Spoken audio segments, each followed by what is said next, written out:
গীতা, ভাগবত আদি সমস্ত পুরাণে ভগবান শ্রীকৃষ্ণচন্দ্র বলেছেন, কাউকে ঠকিয়ে দুদিন খুব মজা করবে, কিন্তু মনে রাখবে ঈশ্বর যেদিন ঠকাবে সারা জীবন দুঃখে সঙ্গে নিতে হবে।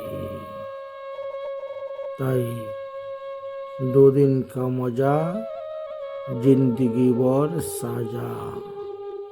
সাবধান, কাউকে ঠকিয়ে মজা নিতে যাবেন না, না হলে আপনাকেও অন্য জায়গায় এমনভাবে ঠকতে হবে যে সারা জীবন দুঃখ আপনার সঙ্গী হবে। দুঃখের সঙ্গে লড়াই করে বাঁচতে হবে। তাই অন্যকে দুঃখ দিবেন না, নিজেও দুঃখ পাবেন না। অন্যকে ঠকাবেন না, নিজেও ঠকবেন না।